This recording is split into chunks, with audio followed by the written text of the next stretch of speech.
Listo. Bien, entonces vamos a discutir ya la metodología, el contexto en el cual se aplicó la investigación que desarrollé durante la maestría en torno a la comprensión de los conceptos de límite y continuidad con estudiantes de último año de secundaria del sistema educativo portugués y principalmente ver esas respuestas a las tareas, esas soluciones que ellos hacen, de las cuales eh, al someterlas en el cuadro de análisis, derivaron diferentes resultados. Primero el contexto, como les he mencionado en otras ocasiones, el sistema educativo portugués en, en secundaria tiene un tema para desarrollarlo en 11º y 12º año, llamado Introducción al Cálculo Diferencial. Incluso ellos, observen acá, es Introducción al Cálculo Diferencial 2, porque el 1 ya lo habían llevado anteriormente en el año de 11º año. Es un programa propuesto y actualizado en el 2002, ya en el sistema educativo portugués. Se aplicó en el año lectivo 2015-2016. Allá en Europa las clases comienzan en agosto. En agosto comienzan no, mentira, en septiembre. Agosto es el mes de vacaciones. Entonces, en septiembre ya comienzan las clases y terminan en junio. Y julio y agosto son 2 meses de vacaciones. Entonces, el año lectivo 2015-2016. Esto por cuestiones climáticas. El verano allá es julio y agosto. Entonces, en el verano serían las vacaciones.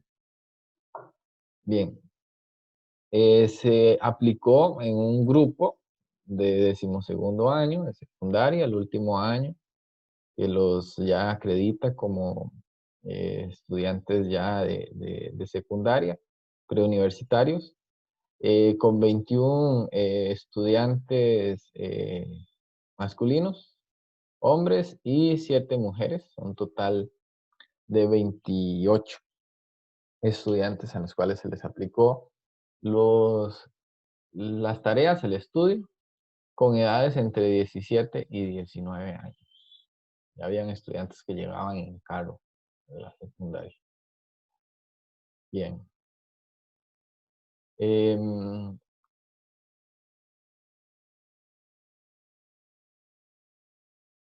Esto es muy importante. ¿En qué consistió? Cuando describimos un contexto, también es importante describir, vean que es en pocas palabras que se describe la forma en que fueron dinamizadas las clases. Entonces dice que la dinámica de las clases se caracterizó por momentos en donde fueron presentados y explicado la definición o estrategias de resolución de las tareas por parte de la profesora. Es importante decir que yo no fui el profesor de ellos, era un investigador de lo que sucedía en el aula. Entonces, la profesora ya tenía su forma y su metodología de dar las clases. Mi trabajo fue proponer ciertas tareas que fueron discutidas previamente con la profesora y estas tareas ella las integraba dentro de su dinámica de la clase. Entonces ella llevaba la dinámica de la clase tal como ella los da, que era una clase no tradicional, pero sí tenía una estructura bastante marcada con lo tradicional, en el sentido de que primero ella explicaba las definiciones, explicaba las estrategias de resolución y luego les daba un trabajo autónomo a los estudiantes para que aplicaran eso en la resolución de tareas y consolidaran así el aprendizaje.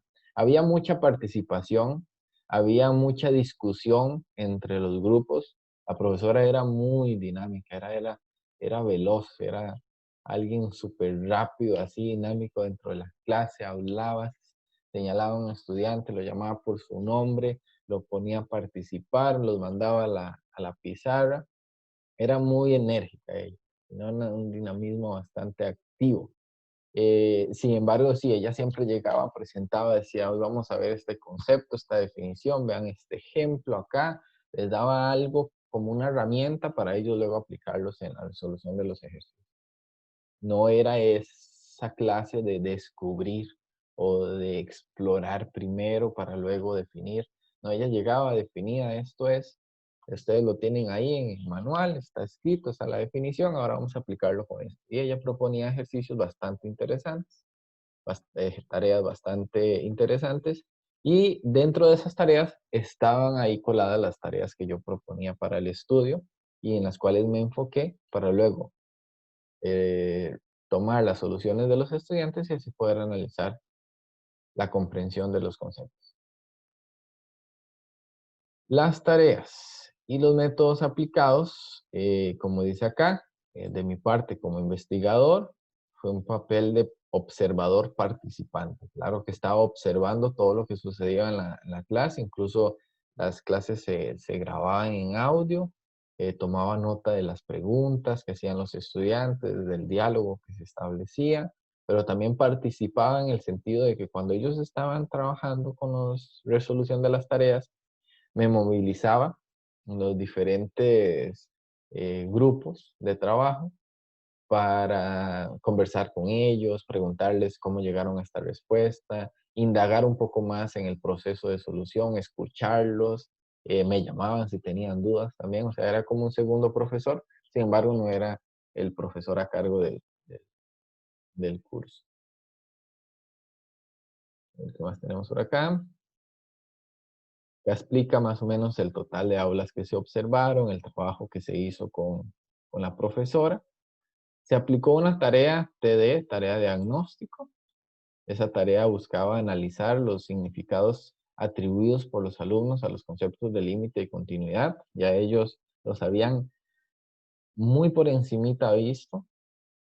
Luego se aplicaron 6 tareas en las 3 últimas clases de la unidad curricular.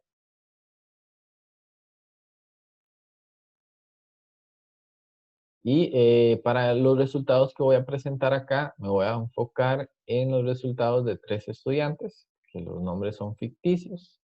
Y esos 3 estudiantes fueron seleccionados debido a su desempeño académico en la resolución de las tareas. Yo tenía todas las 28 soluciones, ¿cierto? Eran 28 estudiantes.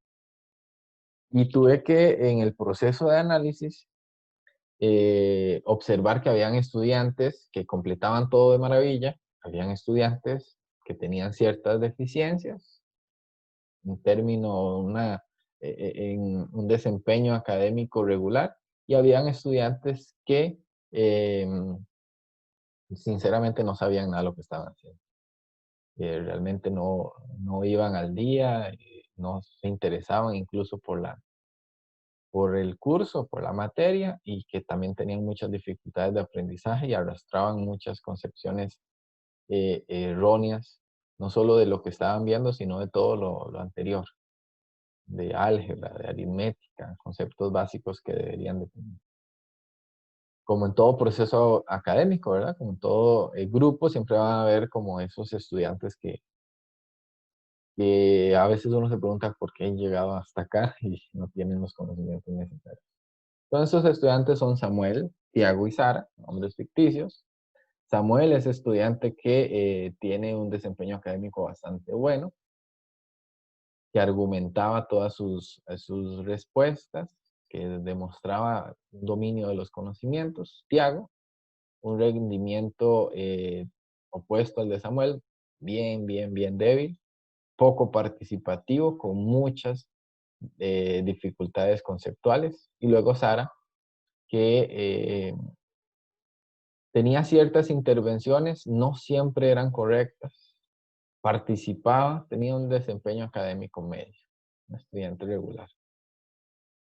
Bien, los datos fueron recolectados a través de las producciones escritas de los estudiantes. Profe, Sí, escucho.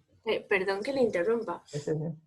Es que no me queda claro el por qué entonces solamente escogí a esos 3 estudiantes. Ok. Ok, sí. El por qué escogí 3 es porque fueron los objetivos del artículo, ¿ok? Si ustedes ven luego en la maestría, yo coloco ahí los resultados de todos, ¿ok? Coloco resultados de todos los estudiantes. Y sin embargo, para evidenciar la comprensión y para, entonces, de todos los 28 estudiantes, los clasifiqué como en 3 grupos. Los que siempre hacían las cosas bien, participaban y argumentaban mucho. Los que lo hacían de una manera regular, a veces acertaban, a veces no, pero sí participaban, se esforzaban por argumentar, y aquellos con rendimiento muy, muy bajo. Y de esos 3 grupos seleccioné 3 estudiantes para ejemplificar todos los resultados. ¿Por qué? Porque en un artículo, por ejemplo, hay ciertas limitaciones de espacio, ciertas limitaciones de la cantidad de información que se pueda colocar. Entonces, si yo colocaba acá resultados de los 28 estudiantes, eh, o iba a ser todo muy superficial, o iba a ser todo tan profundo que no tenía las características para hacer un artículo. Hay una metodología, hay una estrategia una corriente metodológica que se llama estudios de casos. No sé si ustedes lo han escuchado, estudios de caso. En donde los estudios de caso es focar la atención en ciertos estudiantes que caracterizan un grupo de estudiantes.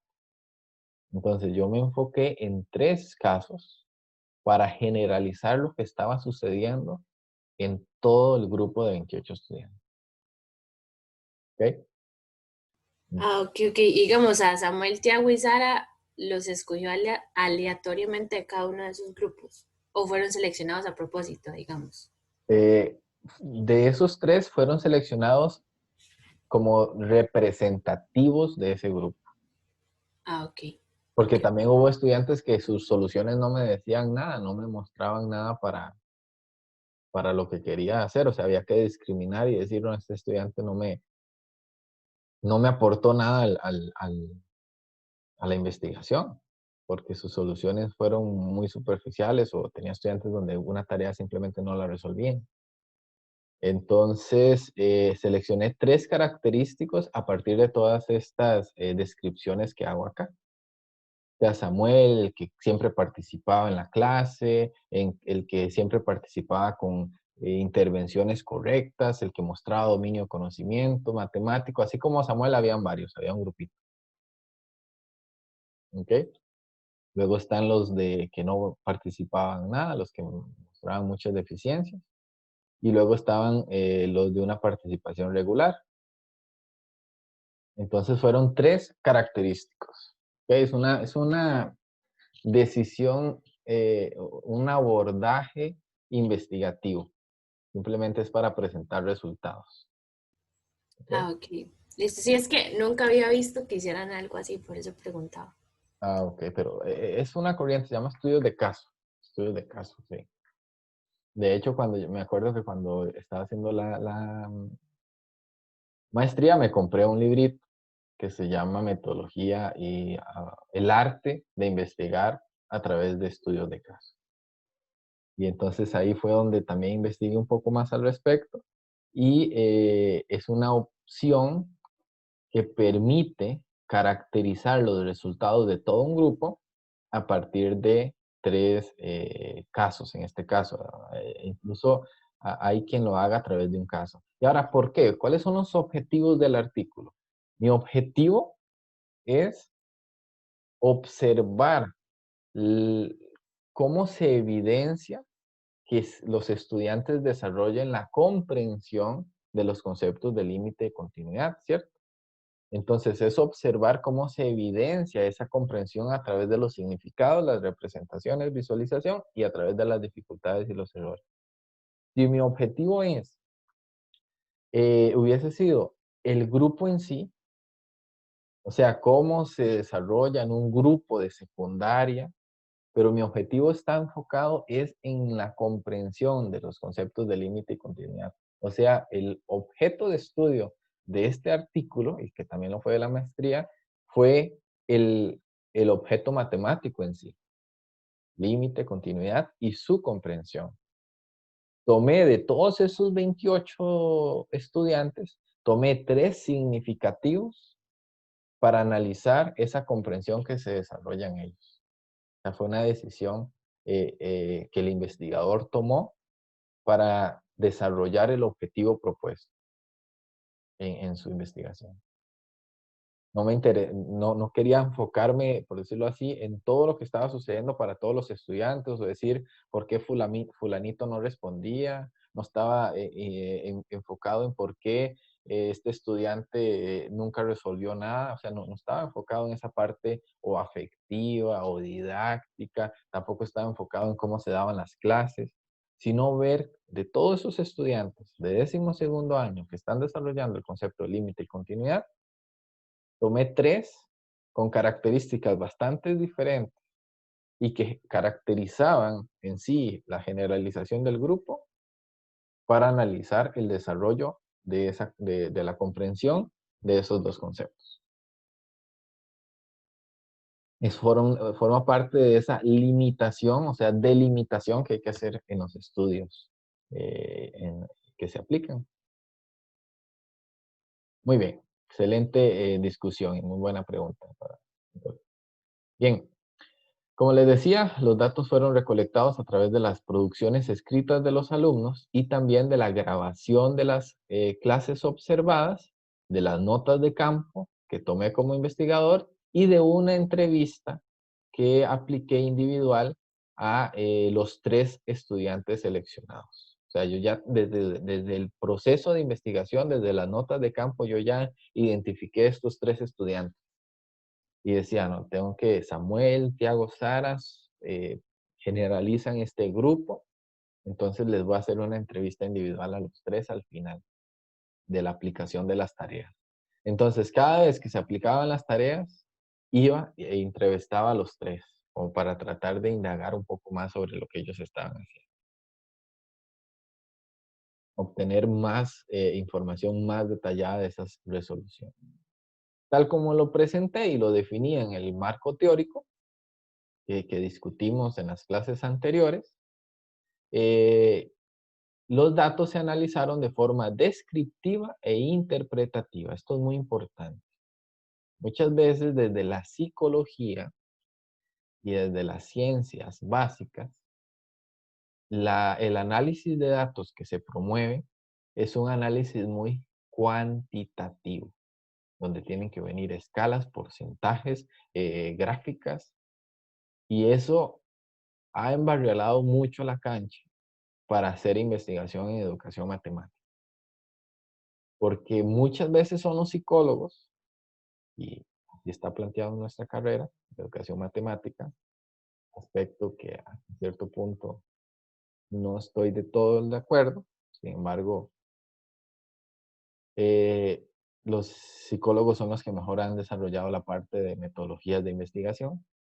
De hecho, APA, ustedes saben que es la Asociación Americana de Psicólogos, las que marcan cada cierto tiempo las reglas de cómo citar, cómo hacer la bibliografía. Y ellos, en la psicología, es donde primeramente se han desarrollado las distintas corrientes de investigación. No sé si ya ustedes llevaron cursos de investigación en psicología, pero luego cuando los lleven o cuando los vayan a llevar van a ver investigaciones cualitativas, cuantitativas, paradigmas interpretativos, paradigmas positivistas, naturalistas. Es un montón de cosas a nivel de métodos de investigación, corrientes de investigación. Sin embargo, la educación matemática hoy está definiendo líneas de investigación propias para educación matemática, porque es una ciencia social. Es muy importante. No es una ciencia básica. Educación matemática no es una ciencia básica y tampoco está, por decirlo así, dentro de la psicología, ¿no? Es una ciencia social. Entonces, estas investigaciones que hace las ciencias básicas, matemática, química, biología, siempre está llena de números, son análisis cuantitativos. Lo que me interesa son los resultados, el porcentajes de variación. O sea, se hace un estudio muy estadístico. En educación matemática también se hace eso. Y es importante que exista esa corriente también. Pero no solamente esa corriente es la que es válida, sino también la corriente cualitativa. La corriente de hacer investigación de análisis descriptivos e interpretativos a la luz de la teoría que se está desarrollando. O sea, yo acá propongo un cuadro teórico. Este cuadro teórico, como ustedes ven, no me lo saqué de la manga, ¿no? Hay toda una revisión bibliográfica atrás que justifica estos tres ejes de análisis para la comprensión de estos conceptos. A partir de esa revisión bibliográfica y la construcción de este cuadro, entonces como investigador y profesional en el área, entonces hago un análisis interpretativo de los resultados que obtuve describiendo a la luz de esta teoría los principales datos que se acercan a lo que estoy proponiendo. ¿Ok? Hay muchos investigadores que no apoyan esta investigación, que consideran que esto no es investigar. ¿Por qué? Porque dicen que están sujetos a la subjetividad de quien investiga. O sea que si hubo otra persona que hiciera el mismo análisis, tal vez los resultados no hubiesen sido los mismos que los míos. Hay quien piense de esa manera. Sin embargo, la investigación cualitativa, interpretativa, que describe ciertos fenómenos en un cierto contexto, es una investigación, primero, que pretende resolver una problemática o plantear una problemática y no generalizarla para todos los contextos similares. ¿Me entienden? Hay una diferencia, por ejemplo, una investigación con números, con datos, con porcentajes, tiende siempre a generalizar y a decir que dadas estas hipótesis y premisas, en cualquier contexto se van a obtener siempre estos resultados. Hay una generalización más certera.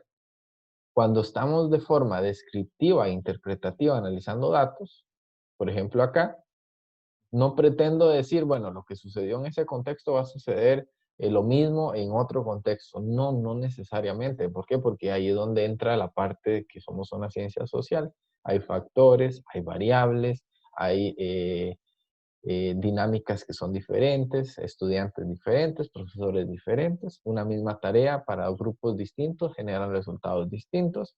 Entonces, es acá donde particularizamos la comprensión en un grupo de estudiantes. Sin embargo, esto también permite generalizar ciertos datos, ciertos resultados, para poder enriquecer la práctica profesional dentro de la educación matemática. ¿Ok? Entonces, para que lo tomen ahí en cuenta.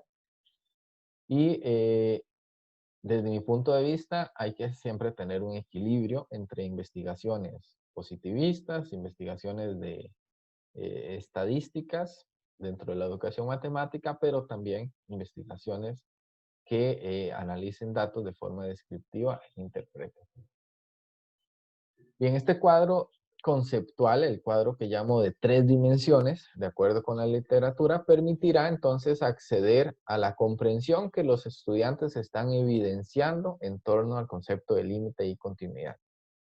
Lo que son los significados a partir del desarrollo del concepto imagen y concepto definición, lo que son la representación y visualización a partir de las 3 elementos de la visualización, que son objetos visuales, acciones visuales y efectos visuales. Y luego tenemos la parte de dificultades y de aprendizaje que incluye los errores.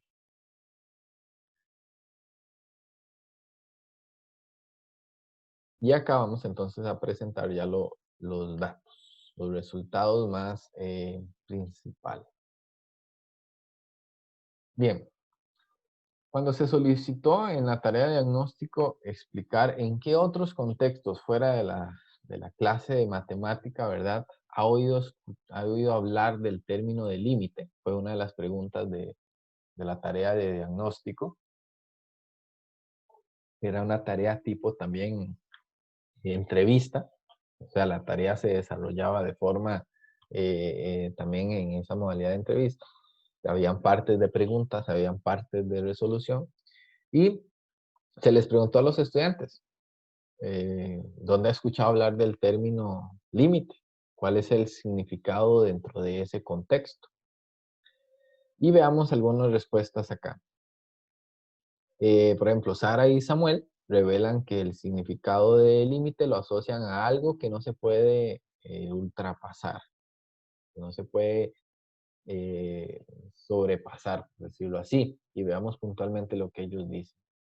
Por, e- por ejemplo, Samuel dice, límite significa el fin de lo tolerable, o sea, un punto imaginario en el cual no se debe pasar.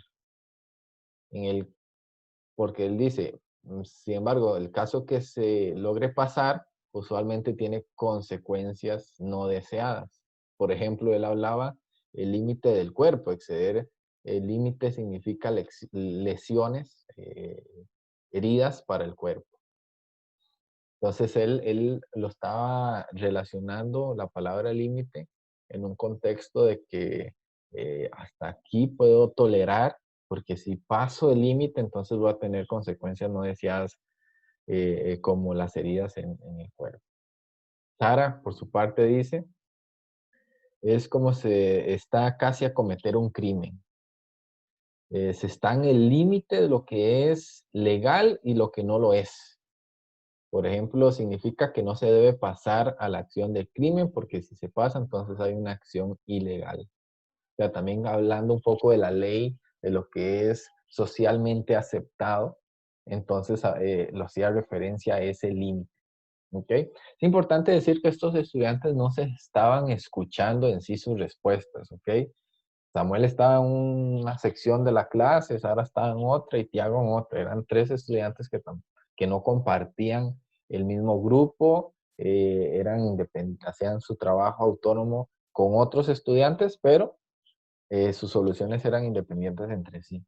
Entonces vean que para ambos estudiantes tiene esa idea de que no, de que el concepto de límite es algo que hasta aquí puedo llegar. ¿Ok? Ahora veamos acá en otra tarea, dice. Con base en esta idea de límite, como algo de que no se puede pasar, ultrapasar, entonces en el estudio de asíntotas de una función racional, los alumnos establecieron conexiones entre este concepto de límite de una función cuando la variable tiende para infinito con el significado de asíntota horizontal. O sea, relacionaron esto de que no me puedo pasar luego cuando estaban estudiando las asíntotas horizontales, porque la asíntota horizontal, ¿verdad?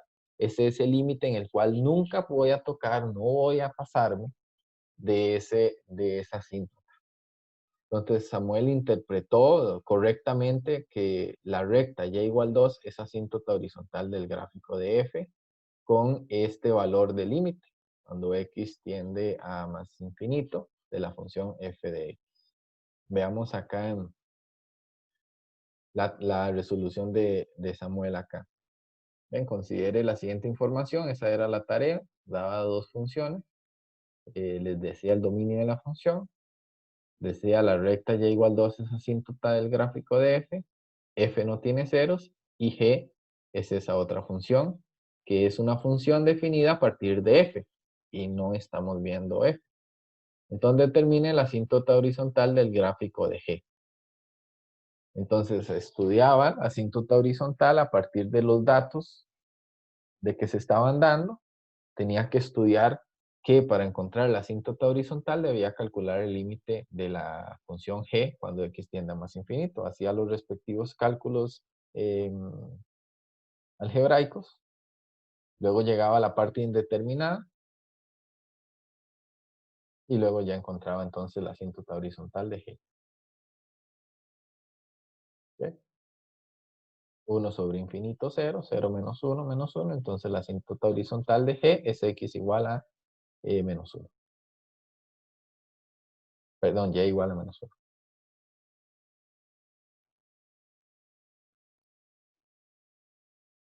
Y aquí tenemos la de Sara.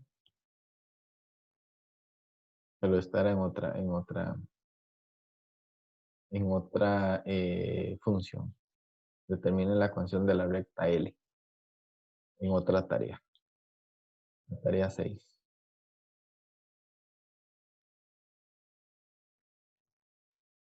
Vamos a ver qué más tenemos por acá. Acá, en otro momento del estudio, se les cuestionó a los estudiantes explique lo que entiende por límite de una función en un punto, en la entrevista. Era la primera pregunta de la cuestión de la entrevista. Y veamos lo que los 3 estudiantes respondieron. Explique lo que entiende por límite de una función en un punto.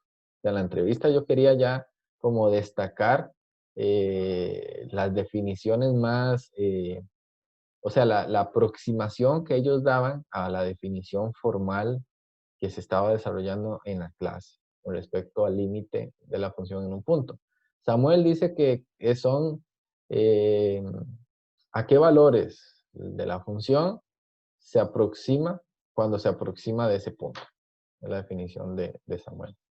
O sea, el límite de una función en un punto es a qué valores de la función se aproxima cuando se aproxima de ese punto. Sara, el límite de una función en un punto es el valor que la función tiene que tener a la derecha y a la izquierda y en el punto. O sea, que tenían que ser iguales para que en el punto haya límite. O sea, la definición de Sara al final de todo el proceso desarrollado en la clase era una definición bastante acertada, bastante una concepción intuitiva, muy acertada, en el cual estudiaba que la definición del límite de un punto es que cuando me acerco a la izquierda, me acerco a la derecha y en el punto, que son iguales. Tal vez esta palabra en el punto, que tienen que ser iguales, está asociado a ¿qué? Al concepto de continuidad. Sin embargo, ella tiene cierta noción de el dinamismo de la definición de límite como movimiento, donde me estoy acercando a un punto y estudiando lo que está sucediendo alrededor de ese punto. Y vean, ya te hago lo que responde. Es un valor máximo de la función al cual se está aproximando. Esa es la respuesta de Tiago. Una respuesta bastante alejada de lo que es la definición de límite de una función en un punto, valor máximo de la función. Vean que acá entran concepciones como las concepciones de la función cuadrática, donde se habla de valor máximo. Ellos también estaban estudiando y ya habían visto ciertos problemas de optimización. Entonces, por ahí vienen también los errores conceptuales de traer o mezclar definiciones entre conceptos.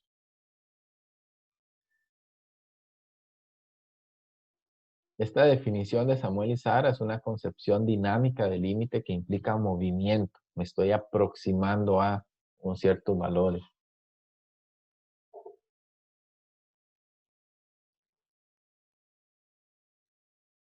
Y Tiago, como dice acá, es una concepción bastante incipiente del concepto. Incluso en la entrevista, evidenció que la concepción de límite corresponde al valor de la imagen del objeto al cual se está aproximando X. Observen acá en la entrevista. El investigador le pregunta, ¿cuál de las siguientes funciones tiene límite en el punto? Yo tenía varias funciones ahí de manera gráfica. Y que en caso de existir, indicar el valor del límite y en caso de no existir, indicar por qué no existe.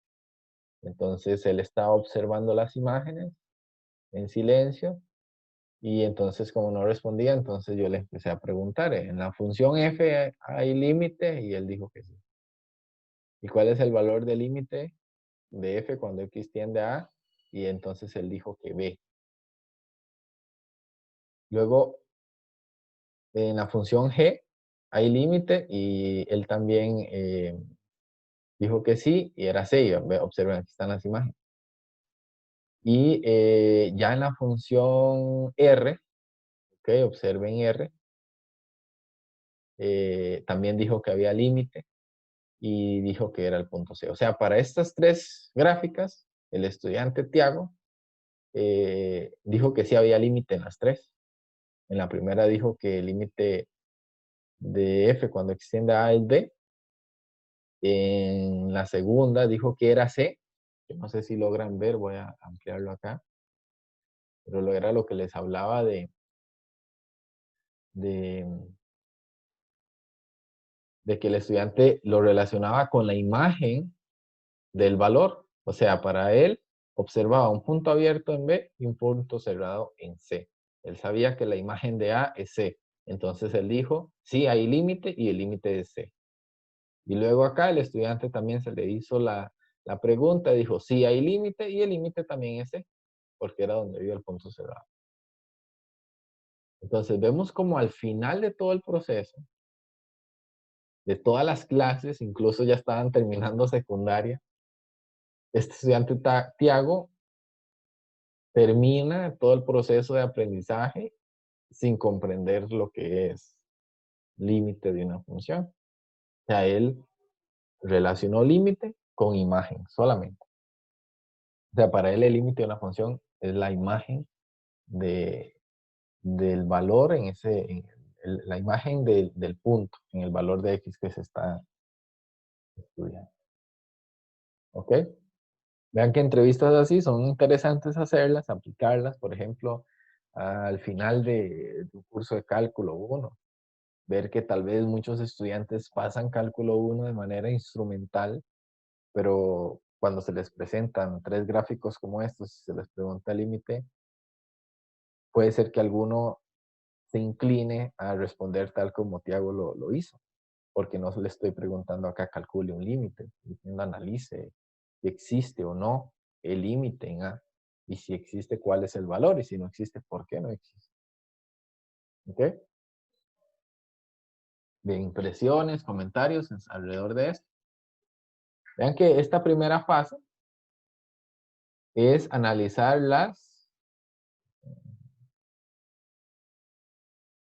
los significados que los alumnos le atribuyen al concepto de límite.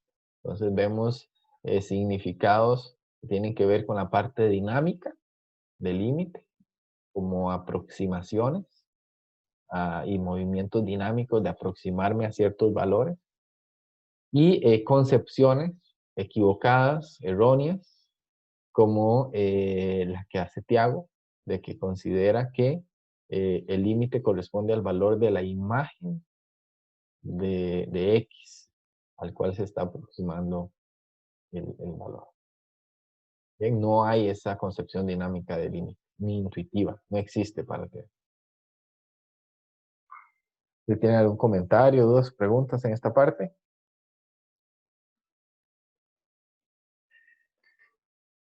No.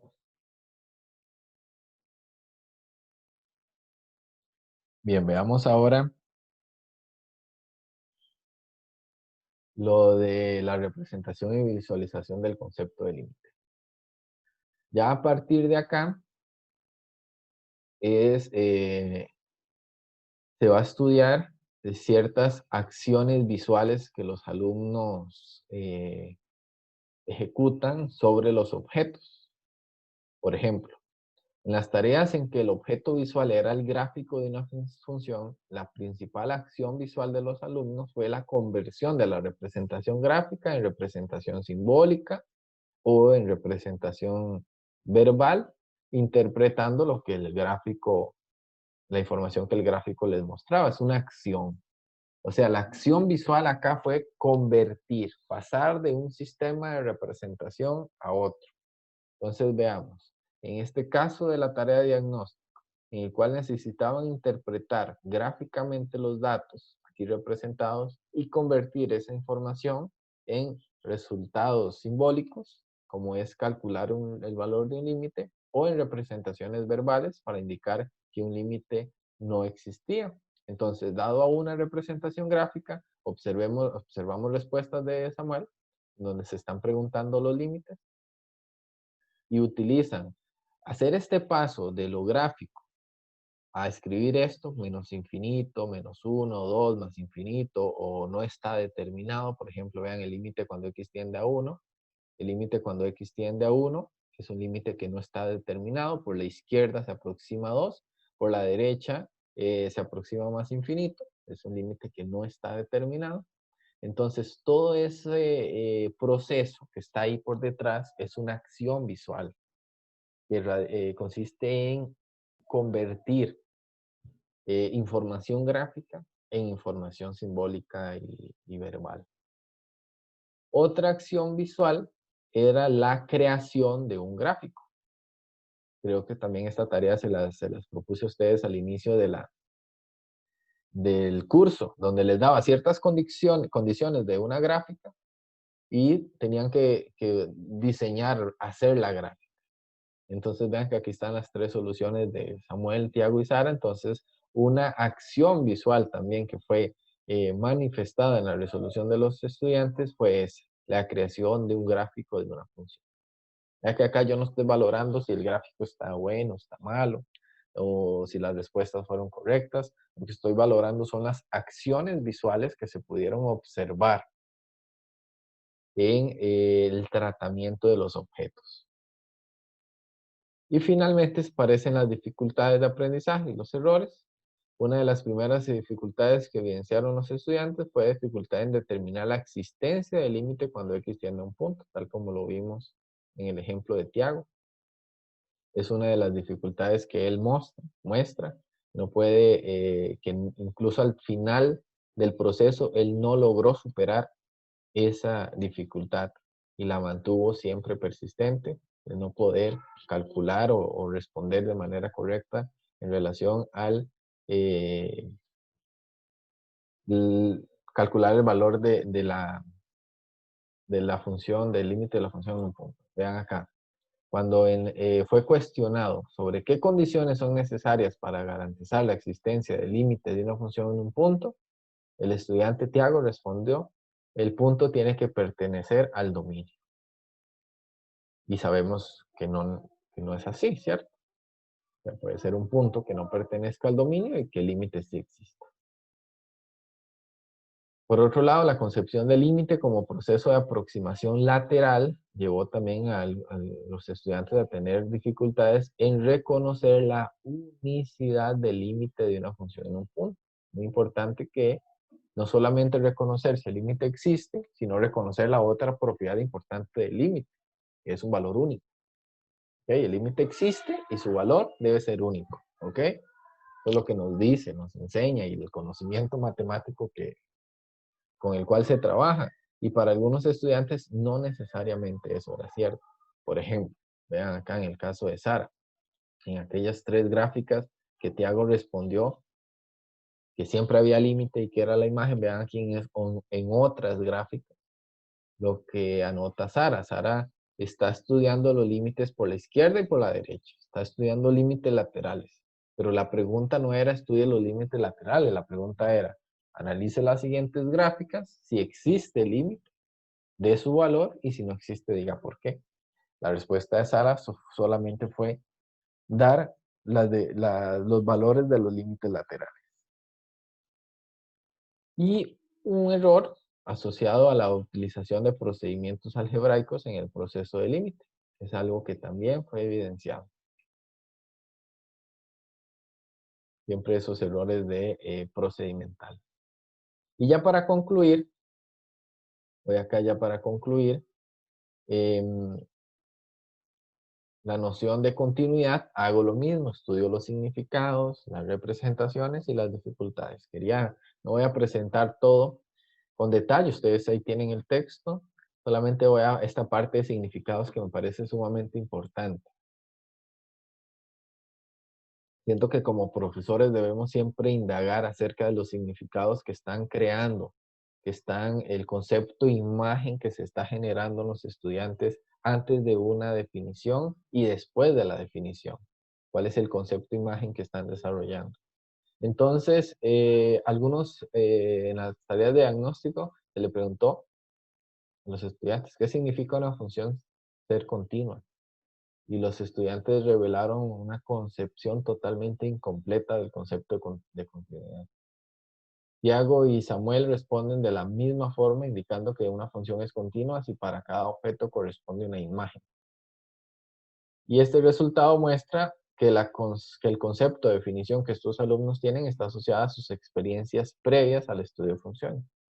Por ejemplo, función cuadrática, función lineal, que ya se le llama función afín, o la función exponencial y logarítmica que incluso ya ellos abordaron.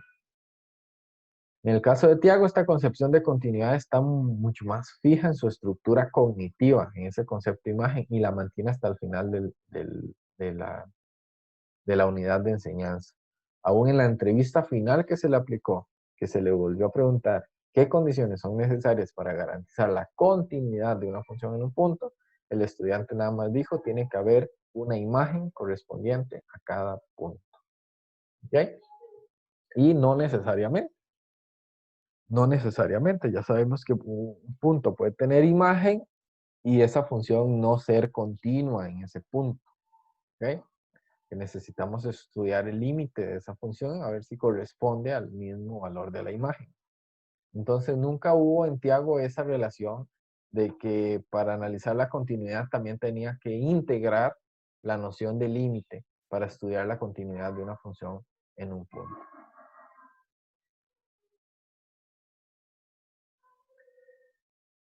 Por ejemplo, en preguntas que se hicieron también en la parte de diagnóstico a los estudiantes, ¿en qué otros contextos ha escuchado hablar del término de continuidad y cuál es el significado? Sara responde que significa algo que no tiene rupturas, algo que se prolonga de manera infinita.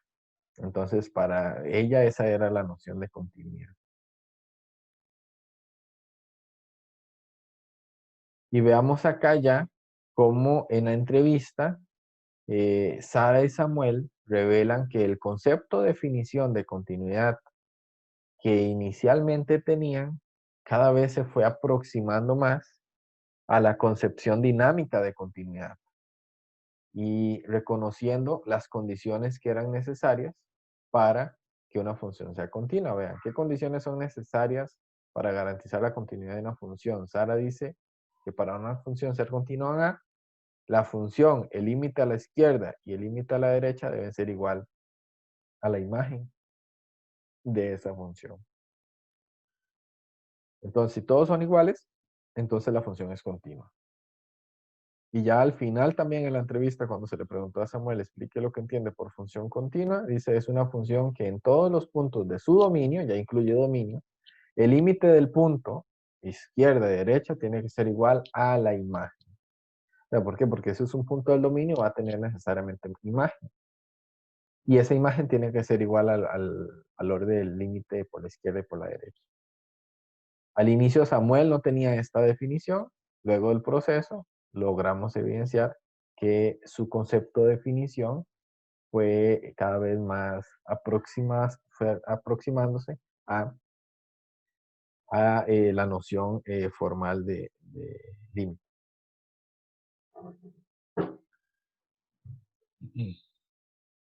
Bien. Ya esta parte de representaciones, se lo voy a dejar ahí, es muy semejante a lo de límites.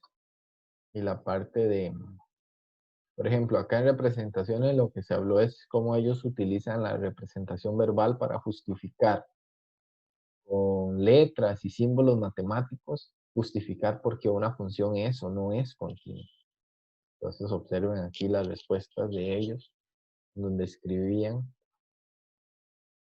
Y una vez más vemos que Tiago muestra bastantes deficiencias en relación con esa continuidad.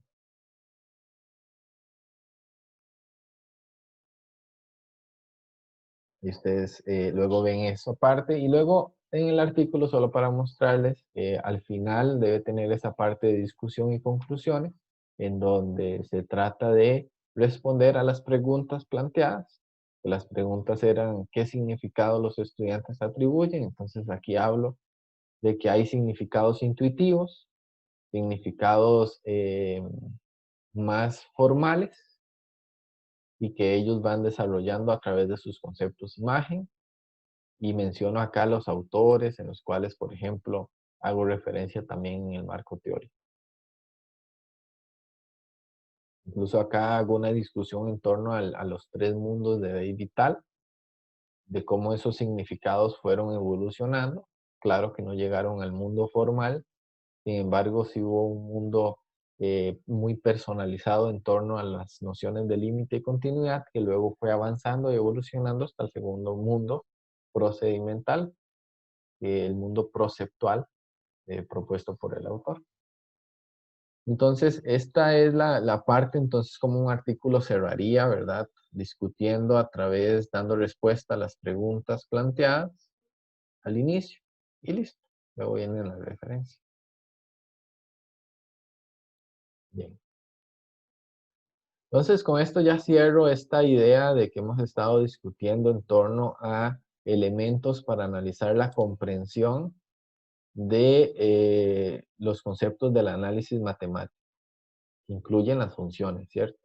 Entonces, en las propuestas didácticas, en su quehacer docente, cuando estén preparando clases para enseñar funciones, deben de traer a la memoria, ¿verdad? Lo que hemos desarrollado en estas últimas clases, de que las funciones forman parte de un conjunto, un momento de transición, un conjunto de conceptos, por decirlo así, en donde está esa etapa de transición entre el pensamiento matemático elemental y el pensamiento matemático avanzado.